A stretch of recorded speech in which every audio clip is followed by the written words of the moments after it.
So how many pocket knives do you carry every day? We're going to think about that question and more on today's episode number 205 of Knife AQ, where I answer all your questions, sharp or dull.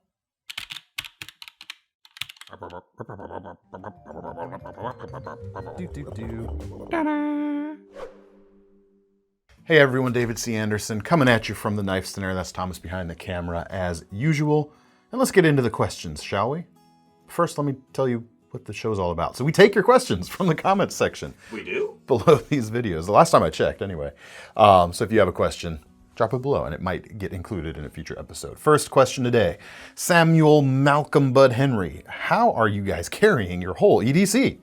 It seems like everyone has a pen, light, multi-tool, backup fixed blade, EDC parachute, etc. Do I just need to get bigger pants? That is an option. Basically, the way I see it, I can't speak for everyone else on how they carry their EDCs, but the two people in the room right now filming this, we went two different directions. I went the Batman route. I made a utility belt. I have pouches on my belt, and Thomas has pants with more pockets, basically. All the pockets. All the pockets. So wallet and phone, front two pockets. I've also got whatever EDC pocket knife I'm carrying that day. Been carrying the Maximal a lot lately for obvious reasons. On my horizontal belt pouch over here, I have a multi-tool. Today it's the Leatherman Juice S2. No longer available, but a great small multi-tool. Left pocket, I've also got a pen. I like a bolt action pen with the Uniball Jetstream cartridges in it. I enjoy that very much. Right side pouch, I have my small flashlight, which the Rovivon E8 has been getting a lot of carry time from me lately. Oh, back pocket. Always gotta have something like the Bad Nana, of course. So really that's not all that much. Wallet and phone on top of those does the job. Don't ask me where you can get the pouches I have. I found them at a surplus store years ago and I found it hard to find replacements. So anyway, Thomas, however, you usually wear like carpenter style jeans, yeah? I guess that's what they're called. So he just filled up all his pockets basically. So extra pockets is an option. So there's keys. Oh yeah, key. I clip my keys to my belt. Today's the pair two. Excellent. Battle wash bug out. Oh, that's in the fifth pocket. That's in the fifth pocket. Next Pocket, please continue. Next to the bug out is a tactile pen. In the carpenter pocket, I guess you call it. Oh, light. And then, you actually, Thomas also went pouches too. Just the one pouch actually, for a Leatherman, and a phone. And a phone. And your wallet somewhere too, I'm assuming. No, I'm not going to show that. I forgot about my fifth pocket, because in that I've been carrying lately the Big Idea Design TPT slide. There you go. I'm really liking these Stanley hook-shaped blades on there. This is phenomenally beastly at cardboard, especially. So that's how I do it. How do you do it? That is the question now. We are throwing this to the comment section. How many items do you carry every day? And I'm not talking about like in a bag that you might take with you. On body EDC. What do you carry? How do you carry it? There we go. Such grace. Yeah, look, and now the table's full again, so we're good. Yeah, so we've got, we're going on now to the segment of Damyr's Buried Treasure, where thanks to his question several weeks ago, coming up on 20-ish or so, or how many letters are in the alphabet? 24, 26? Which alphabet? Good point. We're nearing the end of the alphabet. He asked us to show something we've never shown on the channel before, so we've been going through the alphabet and picking out a brand that has never seen the light of this room before. We're on W today, and there's three brands I wanted to show, actually. Normally we just show one, but there's enough here that we're moving right into this segment. No more full-length questions here at the beginning, because there's probably a few other times these are going to get shown again, quite honestly. The first brand is Walther, which is a gun company, obviously. They don't make their own knives. They license their name out to be used. This knife right here actually surprised me. This is the MPK, the Gentleman's Modern Prestige knife. This is a $14 knife, so I wasn't expecting much, and it is more than I expected. 3.1 1-inch Wharncliffe blade, kind of a lamb's foot thing going on. 440C, actually, so not skimping on the materials right there. Injection molded handle, and this is a double detent style non-locking knife. And it has a very pronounced sound when you get past the detent. It doesn't sound particularly refined, but it is definitively there, which is kind of cool. Actually, the real cool thing about it, in my opinion, is the pivot here. It is kind of freestanding at the front of the handle. You know, most knives, you know, you've got the pivot, you know, back a little bit from the end of the handle. So for folks who really like to have like the maximum amount of blade possible in a handle, this is a really cool direction. Like, allow the pivot to just sit out there on its own, which is very interesting. Ironically, they could have gone longer on the handle here if it were designed differently, or on the blade, but c'est la vie. But it's a cool little small utility knife, injection molded, but you've got a really nice shape to it. It's nimble. You've got a tip down pocket clip. It's also got a sheath, you know, cheap nylon sheath, $14 package overall, but kind of cool. I don't know how the rest of the Walther knives are, quite honestly, because I only got this one pulled. We've never shown them. They've actually got an Applegate Fairbairn style fixed blade. That's like 20 bucks. We don't have any on the shelf right now, so I can't tell you how good it is or isn't, but interesting nonetheless. And speaking of interesting, Wildsteer is the company, and this is the knife. And before today, I had never like held one of these. I've seen them on the website before, but we'd never gone and picked one out. Here it is. This one is the WX00. It is an expensive knife. It's about $247. It's got a 4.5 inch Tanto blade. It's made in France, as you can see from the sticker right here, which we did not want to remove. Steel is X46 CR13. Just some stainless. It's nothing to write home about. But this thing is all about redundancy in locking, essentially. It's not a particularly fast knife. It's not a particularly comfortable knife, but it is a knife. If you're doubly obsessed with safety, you get doubly the locks right here. Let me show you how it works, however. 4.5 inch blade, like I mentioned, and it is a chonk, as you can see. First, you must unhook the first safety, and then think of this like a really heavy trigger pull right here. Wrap your finger around that, give it a pull, and that's going to, as you can see, lift up the back spring right here and allow you to begin to close it. Not a finger-safe closing action, though, as you can see, however. Your fingers do cross the path. So make sure to get your fingers out of the way before completing the close. And there it is. And you can lock it back in that position as well. So this will come out. I was gonna say it won't come out when you do that, but it actually will. If we'd have shown these, we might have known that. We might have known that. But once you get it out to here, it's not really gonna go any further past. You have to, duplicate the motions when you're going in the opposite direction. Unclip that. You can force it through at this point, but it's easier to pull and reset there, and away you go. There's two versions of this. One has this big paracord thing here at the back. This one, however, has a trick up its sleeve. It rattles, as you can see. Check out the thumb screw right here. We're going to remove that. And then lift this bit up and rotate it apart, and you've got some 1/4 inch bits there inside. Close it back up. You gotta lift it over the post screw just a little bit, and redo the thumb screw, but I won't go through all that. And then you've got a little spot for torquing a 1/4 inch bit. There you go. That's something. So technically, it is a multi-tool. And actually, there's another multi-tool bit of functionality that I didn't mention yet. It does require multiple tools, however. This notch here at the bottom is actually designed to work in conjunction with an accessory. We don't have it on the site, unfortunately. That works as a wire cutter. Gives you some action going that way. So that is the Wildsteer WX00. Good luck with B-roll, Thomas. Oh, boy. We just fill time like this.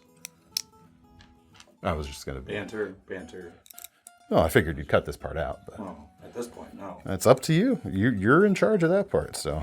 It helps our watch time. Very cynical. People appreciate it, I'm sure. And the other W, and actually this is one that I'm kind of surprised I haven't shown before, and that's the Woodman's Pal. It is both a brand and the product. We have two versions, the model 284. It is this blade on both of them, however. These are about 225 bucks. They're made in the USA, carbon steel blade, 10.5 inches long. And this is the defining feature of it here, is this flaring, blunt ended blade, non-pointed, with a strong edge here for chopping and the extra large brush hook at the back for limbing, trimming, all of that sort of things. Those sorts of things. The company's changed hands, I think, a number of times over the years, since 1941 when they were introduced. They were used in the war effort as well. They're proud to talk about that fact. They've got a a USN number, part number, or USN part number, military part number, so it can be ordered that way. But this is the military version with the folded guard here and the stacked leather handle. It's kind of a rough finished stacked leather handle. As you can see, it's not, each layer is not perfectly flush. It gives you a little bit more traction, quite honestly, than a perfectly smooth version would, even without going in and adding grooves like the K-bar knife would do. And you've also got they call this one the classic model as opposed to the military model. This is the 481, full tang with wood handles and technically more hand positions. As you can see, you can get a little more length out of this wood handled version because you can choke back a little bit more for a harder hit. It is a little bit more prescriptive in the grip, however, thanks to the finger grooves right here, so it's not quite as neutral, but you've got some options. So there you go. If your machete game has been boring lately, that should be a little interesting. Well, now we come to our lightning round for today. First question is Steve Petrosino. Good job on the Maximal, David. Thank you. I'm surprised that the clip is not inset. Consider for your next revision, inset the clip and include the cuts that would allow a wire clip and screw head wide enough to work with both. Interesting suggestion. I actually specifically did not want an inset clip here, and I'm responding to this because a lot of folks actually brought that up. Reason being, the CJRB clip tends to work fine even without insetting the clip into the handle scales, and so I wanted a cleaner look. By having just the two screw holes here in line, I like that, that inline character changes the way it kind of feels, That's just a cleaner look than having the little milled pocket cut out. Of course, you could add in a filler plate and extra hardware to fill that hole once you've done that, but then you're adding extra cost, extra complexity, and even if it's small, it's there. And milling it out is more time. Like all those things, it might be pennies, sure, in the grand scheme of things, but pennies add up for each of those things. And it would still, in my opinion, not look as clean as this. And that's what I was going for with the design. So, a fair criticism or a fair bit of feedback, but I thought about it when designing it and I said, nah. On that, actually, this area right here, that's kind of the other thing that folks have brought up a lot is why no jimping right here? The other simple answer is I didn't want it. I think you don't need it with this design. I think the cynical saying in knife designer circles sometimes is if the handle's built right or is shaped right, you don't actually need jimping. I think the handle's built right here. But anyway, to each their own. It would be fine with jimping. I thought it was finer without. So I decided to ask them to leave it just like that when CJRB put it together. Next question is from Two Palm Mommy. This is off this topic. It must have been off of the topic of whatever video it was originally posted on. I'm turning to your vast knowledge of knives. Short of a fixed blade, I now have arthritis in both hands, left-handed. Is there a flipper or auto that you would recommend? We've covered kind of arthritis in knives a little bit before, with the caveat of I don't have that affliction, so I'm kind of relying on others. But I've kind of been in talks with some folks that deal with this on a more frequent basis. And it seems to us like the thing that we've seemed to settle on, and this, even though it's a right-hand biased lock, lefties should be able to use it. Modern button locks offer kind of the easiest to use locking mechanism amongst the arthritic folks I've been talking to.